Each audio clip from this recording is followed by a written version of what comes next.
ತಿರುಪತಿನ ನಾವು ಬ್ಯಾಡದೇ ಇರೋ ಕಾರಣಕ್ಕೆ ನೆನೆಸ್ಕೊತಾ ಇದೀವಿ. ಕನ್ನಡಿಗರೆಲ್ಲ ಹೆಮ್ಮೆ ಪಡಬೇಕಾದಂತ ಕಾರಣ ಒಂದಿದೆ. 1750 ಸುರಪುರದ ರಾಜ ಮೊಂಡಗೈ ವೆಂಕಟಪ್ಪ ನಾಯಕರಿಗೆ ಹೈದರಾಬಾದಿನ ನಿಜಾಮರು ಒಂದು ರಣವೀಳ್ಯ ಕೊಡ್ತಾರೆ. ಏನು? ಪಾಂಡಿಚೇರಿಯನ್ನೇ ನೀನ್ ಗೆದ್ದು ಕೊಡು, ಯಾರೂ ಗೆಲ್ಲಲಾದ ಫ್ರೆಂಚರ ಆಡುಂಬಲವಾಗಿದ್ದಂತ ಪಾಂಡಿಚೇರಿಯನ್ನ ನೀನ್ ನನ್ಗೆ ಗೆದ್ದು ಕೊಡಬೇಕು. ಮಹಾರಾಜ ಸುರಪುರದ ವೆಂಕಟಪ್ಪ ನಾಯಕರು ಒಪ್ಕೋತಾರೆ.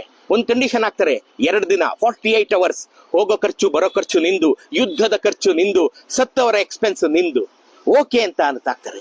ಅಲ್ಲಿಂದ ಪಾಂಡಿಚೇರಿಗೆ, ಸುರಪುರದಿಂದ ಪಾಂಡಿಚೇರಿಗೆ, ಎಲ್ಲಿಯ ಹೈದರಾಬಾದು, ಎಲ್ಲಿಯ ಸುರಪುರ, ಎಲ್ಲಿಯ ಪಾಂಡಿಚೇರಿ. ಸುರಪುರದಿಂದ ಪಾಂಡಿಚೇರಿಗೆ ಬಂದಂತ ಮೊಂಡಗೈ ವೆಂಕಟಪ್ಪ ನಾಯಕರು 2 ದಿನಗಳಲ್ಲಿ ಫ್ರೆಂಚರನ್ನ ಅದುಮಿ ಇರುವೆಗಳಂತೆ ಹೊಸಕಿ ಪಾಂಡಿಚೇರಿಯನ್ನ ಗೆದ್ದು ಹೈದರಾಬಾದ್ ನಿಜಾಮನಿಗೆ ಕೊಡ್ತಾರೆ. ವಾಪಸ್ ಬರ್ತಾ ಇದ್ದಂತ ಕಾಲದಲ್ಲಿ ಪಾಂಡಿಚೇರಿಯಿಂದ ಅವ್ರಿಗೆ ಇನ್ನೊಂದು ಸುದ್ದಿ ಬರುತ್ತೆ, ತಿರುಪತಿಯನ್ನ ಮ್ಲೇಚ್ಛರು ಮುತ್ತಿಗೆ ಹಾಕಿದ್ದಾರೆ. ಇವ್ರು ಸುರಪುರಕ್ಕೆ ಹೋಗೋ ಯೋಚನೆ ಬಿಟ್ಟು ಸೀದಾ ತಿರುಪತಿಗೆ ಹೋಗ್ತಾರೆ. ಅದೇ ಸೈನ್ಯ ತಕೊಂಡು ಅಲ್ಲಿ ಮುತ್ತಿಗೆ ಹಾಕಿದ್ದವ್ರನ್ನೆಲ್ಲ ಗುದುಮಿ ನಿರ್ನಾಮ ಮಾಡಿ ತಿಮ್ಮಪ್ಪನನ್ನ ರಕ್ಷಣೆ ಮಾಡ್ತಾರೆ, ದೇವಸ್ಥಾನವನ್ನು ರಕ್ಷಣೆ ಮಾಡ್ತಾರೆ.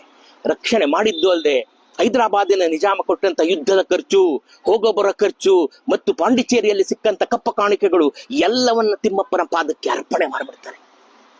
ಇವತ್ತಿಗೂ ತಿರುಪತಿಯ ಬ್ರಹ್ಮೋತ್ಸವದ ತೇರು ನಿಂತ್ಕೊಳ್ಳುವಂತ ರಥ ನಿಲ್ದಾಣವನ್ನ ಕಟ್ಟಿಸಿದ್ದು ಸುರಪುರದ ನಾಯಕ ಮೊಂಡಗೈ ವೆಂಕಟಪ್ಪ ನಾಯಕರು. ಮತ್ತಲ್ಲೊಂದು ಸುರಪುರ ಉದ್ಯಾನಂ ಅಂತ ಒಂದು ಹೂವುಗಳು ಬೆಳೆಯುವಂತ ತೋಟ, ಆ ಹೂವಿನಿಂದ ತಿರುಪತಿ ತಿಮ್ಮಪ್ಪನಿಗೆ ಅಲಂಕಾರ ಆಗ್ಲಿ ಅಂತ.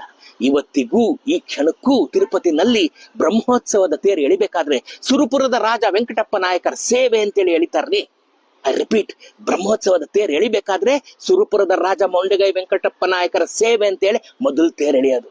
ನೋಡ್ರಿ, ಕನ್ನಡಿಗರ ಹೆಮ್ಮೆ ಮೊಂಡಗೈ ವೆಂಕಟಪ್ಪ ನಾಯಕರು, ಕನ್ನಡಿಗರ ಆಸ್ತಿ, ಕನ್ನಡಿಗರ ವೈಭವ, ಕನ್ನಡಿಗರ ನೆನಕೆ ತಿರುಪತಿಯ ತಿಮ್ಮಪ್ಪನ ಮುಂದೆ, ಬ್ರಹ್ಮೋತ್ಸವದ ಮುಂದೆ ಪ್ರತಿ ವರ್ಷ ನೆನ್ಕೋತಾ ಬಂದಿದ್ದಾರೆ 106 ವರ್ಷಗಳಿಂದ.